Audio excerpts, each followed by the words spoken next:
গভীর এক অরণ্য।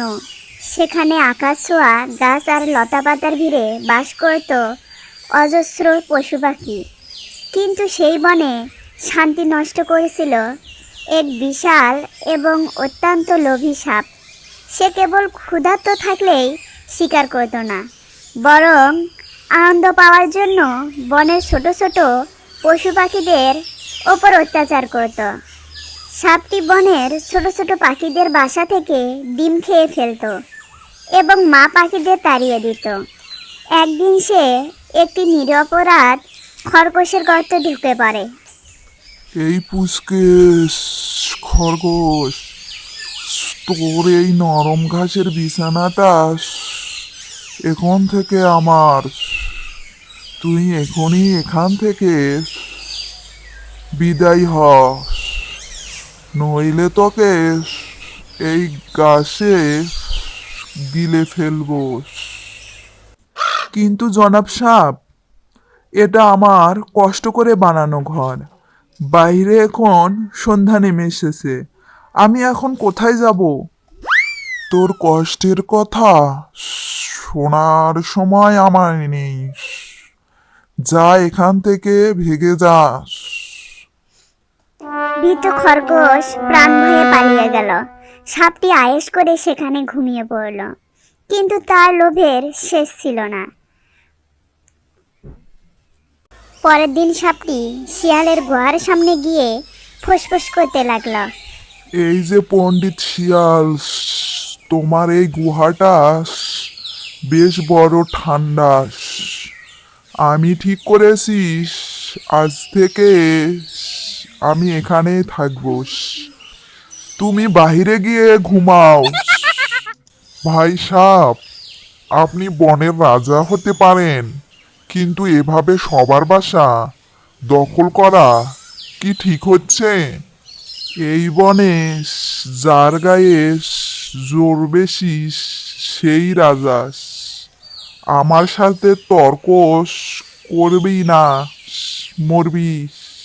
এবার বের হ এখনই। শিয়াল বুঝতে পারলো শক্তিতে সে সাপের সাথে পারবে না, তাই বুদ্ধি খাটিয়ে এই আপদ বিদায় করতে হবে। শিয়াল একটি বুদ্ধি আসলো। সে চেহারার এমন এক ভাব আনলো যেন সে সাপের খুব ভালো চায়। সাপ ভাই, আপনি রাগ করবেন না।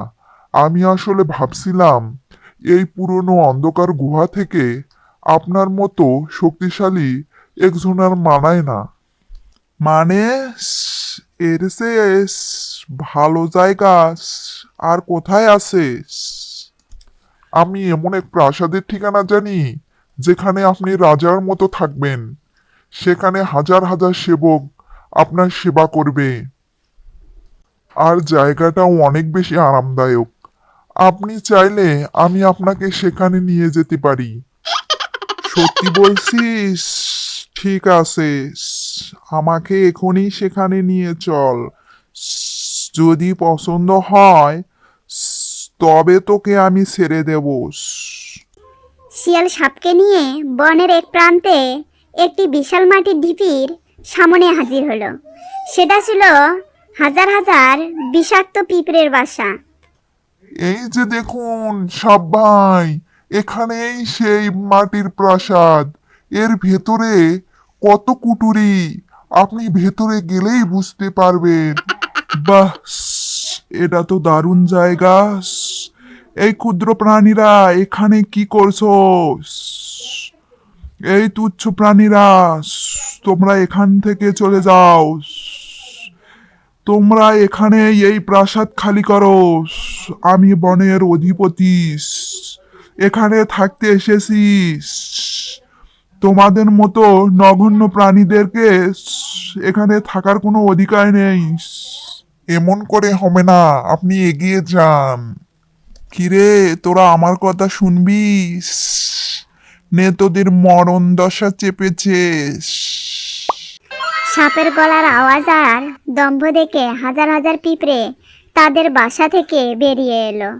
তাদের রানীর নির্দেশে তারা সবাই মিলে সাপের গায়ে ঝাঁপিয়ে পড়ল। আহ, উহ, তোরা আমাকে কামড়াচ্ছিস কেন? জানিস আমি কে?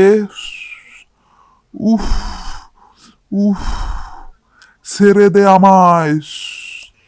ঐক্যবদ্ধ থাকলে আমাদের কেউ হারাতে পারবে না। তুই আমাদের ঘর দখল করতে এসেছিস, এখন তার ফল ভোগ কর। মুহূর্তের মধ্যে হাজার হাজার পিঁপড়ে সাপটিকে কামড়ে ক্ষত বিক্ষত করে ফেলল। সাপটি যন্ত্রণায় ছটফট করতে করতে মারা গেল। শিয়াল দূর থেকে সব দেখছিল। অহংকার আর লোভ মানুষকে ধ্বংস করে দেয়। তুমি সবার ঘর কেড়ে নিয়েছিলে, আজ তোমার নিজের প্রাণটাই চলে গেল। বনের পশু পাখিরা আবার শান্তিতে বসবাস করতে শুরু করলো। বন্ধুরা, লাইক করো, কমেন্ট করো এবং সাবস্ক্রাইব করো।